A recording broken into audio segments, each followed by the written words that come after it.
Good, you? Got our first question right here. How's it going, Blake? Hey, good, and you? Good. I have two for you. Number one, as far as media day goes, are you guys take it in at all? Or just accept how much people are here with you guys? Yeah, we like to take everything in, whether that be media, whether that be, yesterday, my last practice in Schembeckler Hall, and, just taking this whole thing in. It's just a great experience and just blessed to be here. Big Ten Media Day, you said you had one goal this year. You had unfinished business is the word you used. Now that you're one game away from finishing that business that you came back for, have you kind of sunk in the magnitude of this game for you guys? I haven't, and I haven't even taken in really the win that we had last week just because I'm so laser focused on finishing the job. I know this is the biggest game of my career. I know, what I bring to the table. I just got to bring me. I got to do what I can do for our team, and let the game speak for itself. After 60 minutes, look back and just know I gave it everything I had. But I'm just so locked in right now, and we'll be ready. Back in 2020, you didn't have the role that you have now, obviously. You're a superstar level with Michigan. But how has the sport really changed since that really difficult season of 10 up until now? Yeah, 2020 was a tough year for everyone. COVID, we went 2-4, and we changed. We had to change the culture, and the culture wasn't what it was supposed to be. And ever since then, ever since 2021, we really become brothers. And it all started in the locker room, just everyone, congregating with everyone and just laughing and having fun with each other, just knowing I got my brothers back, and no matter the situation. And that's where it all started. And once we became brothers and really had that strong foundation of brotherhood, we've been successful ever since. You said a couple of times this year that you really, with situations like this, and this is why you came back to Michigan, to have an opportunity to get back to the college football playoff and to play on a stage like this. For those dreams to come to reality, beating Alabama in the Rose Bowl, now having an opportunity at a national championship, just pinch yourself and say, wow, this is what I came back for. Oh, 100%. It was always, for us, Houston or bust. And I even said it, I believe it was back in February at one of the Michigan basketball games, and I had the mic in front of the Chrysler Arena. And I told the fans, I promise you we're going to win a national championship. And we haven't done it yet. So we have to make sure we just stay locked in this week. The hay's never in the barn. And just make sure we watch as much film as we can over these next couple of days and make sure we're prepared for Monday. But this is everything, I dreamed of. It's everything I came back for. And, I'm just blessed to be here. Can you kind of give us I'm over here on this side. Right Oh, here. yeah. I'm sorry. Can you kind of give us what was it like a year ago when you were kind of going through the injuries? Where were you at just mentally and emotionally? Yeah, it was tough.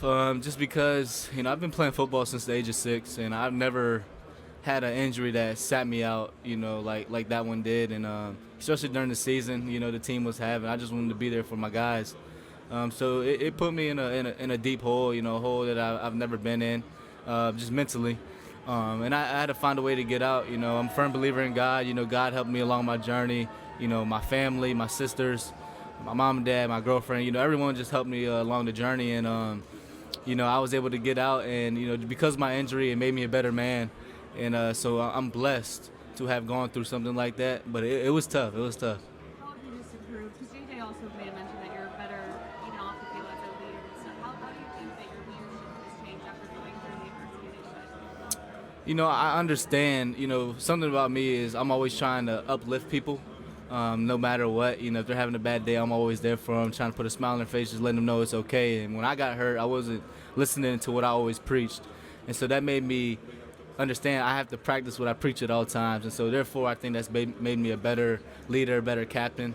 And just going through adversity, So when we went through adversity this year, I was always there for my guys and letting them know that, this is just something small. There's always, a light at the end of the tunnel, and we're going to be okay as long as we stick together. So, just everything that happened last year and the journey that it put me on has helped me become a better leader and better captain. I know it was a long time ago, but your game against Washington in 2021, what do you remember about that game? It was a little bit of a coming out party for you. Yeah, I remember it was a maze out. It was electric. We had a maze out. The fans were great, and I expect them to be great Monday. I believe I went for, 150, maybe 150 plus, a couple touchdowns. And so, it was definitely a great game. But, I don't really think about, those games. I'm only focused on the biggest game right now, the biggest game of my life. And, I'm gonna make sure everything I do, everything I've done so far this week, and everything I will do until Monday, we'll make sure it pays off. Come the end of 60 minutes, Monday night. How you doing? Considering how highly competitive college football is, how incredible do you find it that you have two undefeated teams? That's hard to do. It's hard to do to go a whole season, not losing a game, and both teams have had very close games. Games they might have could have lost. We've had one or two, and they've had some, and so it's incredibly awesome to have two undefeated teams going into the national championship game, and it makes the game even better. There's something.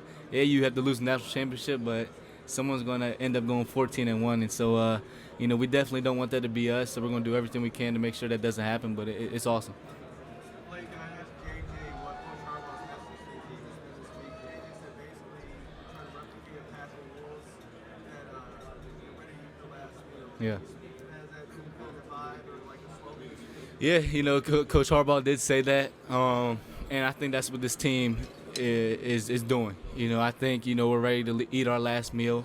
We're all hungry. We're not full at all. We're starving, and so we understand that. Last week's game was cool. Last week's game was fun, and we can talk about that. But we have to stick at the task at hand right now and focus on the job that we have to finish. And after that, we can talk about the Rose Bowl. We can talk about the national championship. But right now, we're just focused on our practice, executing at a high level. Paying attention to detail, making sure we can watch as much film as we can to make sure Monday, we come out on top and make sure we make all our Michigan fans happy, Michigan alum, and Michigan happy. How you doing?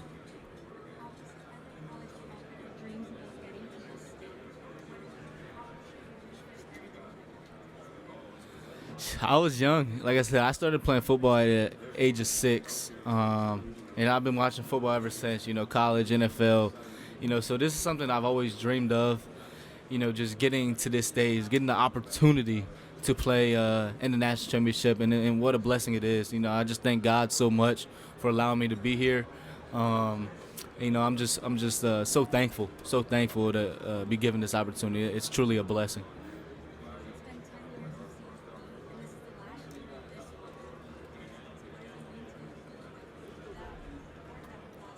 Yeah, it means a lot. It means a lot just because this is the last year of it, and so we have to go out on the top. We have to go out of the bang, and yeah, people remember the first time you do something, but they really remember the last time, and so it's an exciting game, a lot at stake, but we're super excited. We wouldn't want it any other way, and we'll be ready for Monday.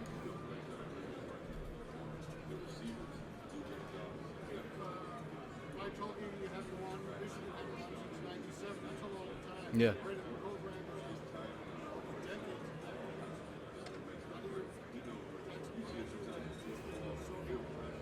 Yeah, it's been a long time. Like you said, 97, which was a great team. And, Michigan has had great teams since then.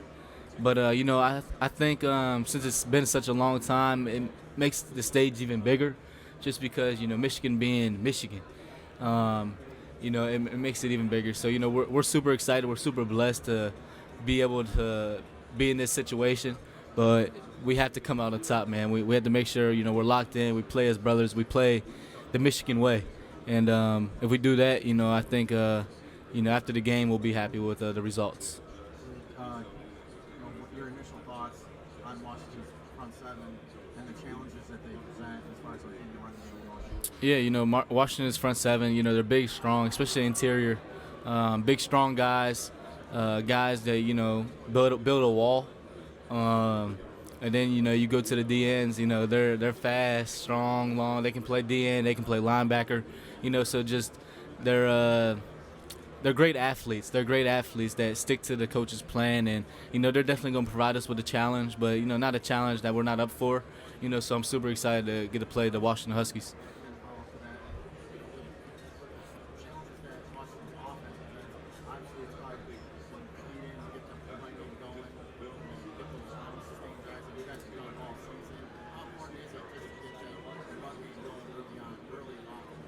Yeah, we must start fast, whether that be in the pass game or the run game, but, we must assert our dominance.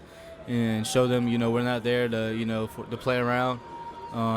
So I think it would be very important just to, have a well diverse game, but start early. Whether, like I said, that'd be, passing, running the ball. We must start early in whatever we do, just because Washington does have a great offense, but we do have the #1 defense, and so it's going to be a great matchup. I think both teams are here for a reason. And, it's a blessing that we're both here. And, we're going to go out there and give everyone a good show. And I'm super excited. Blake, you guys have played in a lot of high-stakes games these past few months, whether it's close game in Maryland, Big Ten Championship, Ohio State, and an overtime win over Alabama. How do you guys avoid burnout after so many close games? How do we avoid burnout? That's easy. Just because, we know what the end goal is. And, something about my team, we're not going to stop until we finish the job. And, this is something we've been thinking about for years, and we're never able to get it. Last 2 years we lost in the college football playoffs and had to go back to the drawing board, just trying to get it over and over again. And we're finally here now. So we got it by the neck, but, we ain't kill it yet. And so, we have to, make sure, come Monday we're prepared for any type of situation we may get in. But, that's how we don't get burned out, just because we're so laser focused on the job at hand and what we want.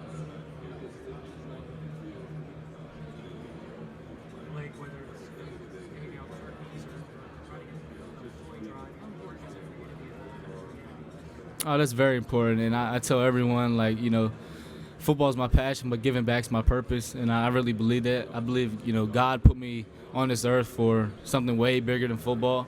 I think I'm just given the ability to use my football platform to help many others.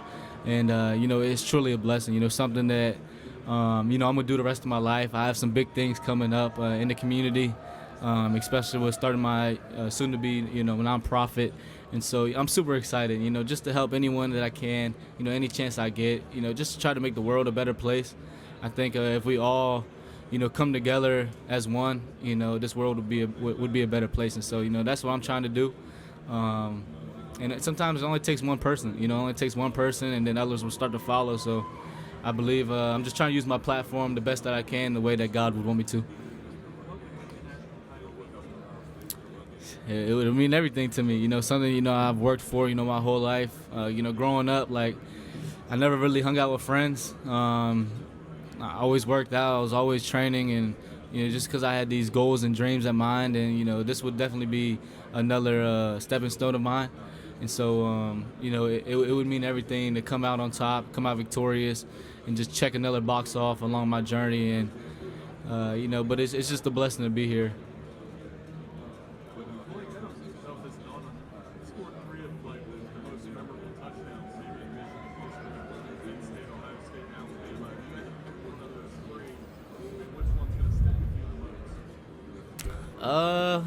The Ohio State one, that was such a good one because it came right after my big guy, Zach Zenner, got hurt.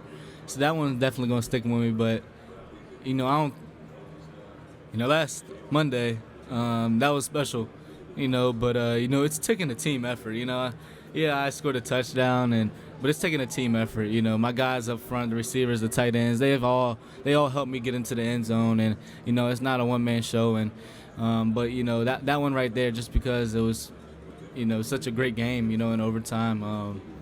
So those are two tough ones, I don't know which one I like the most. You could have gone to the NFL, and obviously, and you're loving a time in college football where NIL is become a thing.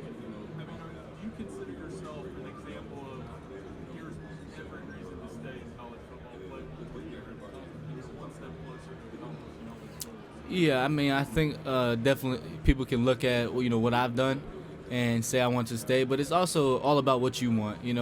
For me, I wanted to leave a legacy. For me, I wanted to be remembered, forever. Not just for, scoring some touchdowns and stuff like that, but I wanted to leave a bigger legacy on and off the field. And that was one of my main reasons in coming back. But one of my other main reasons was coming back is being here today. So I think for me it was a great idea to come back, just because that's what I wanted. But it just depends on what you want at the end of the day. Some people are different. But I think definitely people can use me as a reason on why to come back to any school. Part of the narrative, how are you Hey, good to you. Nice to see you. Part of the narrative for this game has been strength on strength, being Washington's offense against Michigan's defense as one of the offensive players and probably the bread and butter of this team. What do you guys want to prove and show against that Washington team? We just want to show, we're not here to play any games. We're here for strictly business. We're here to play a great football game, and, we're here to assert our dominance and obviously come out victorious. And so, like you said, Washington has a great offense, and Washington has a great defense, but we have a terrific defense, and we have a great offense. And so it's going to be a good one come Monday. But, we just want to start fast and show them that, it's going to be a long game, and we're not here to play around. We're here to play a great football game and may the best man win. And one final question: a lot of your teammates have used the term process over prize. With me, what does that mean, and where does that start with this team? Yeah, we said that like day one of camp, and this whole season has been process over prize, just because we've gone through a lot, a lot of adversity, a lot of trials and tribulations, you name it. We've been through it, but we always stuck to the process. We never got distracted, and because we stuck to the process, we are here today, as brothers and as the University of Michigan and as the Wolverines. And so, it's been process over prize ever since the first day of camp, and I'm glad we stuck to the plan. Blake, you talked with Michi on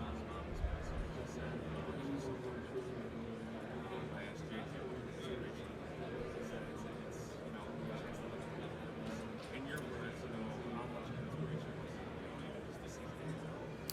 Say that one more time. Michi Walker. Oh. How inspiring is his story? Oh man, Michi, his story, very inspiring.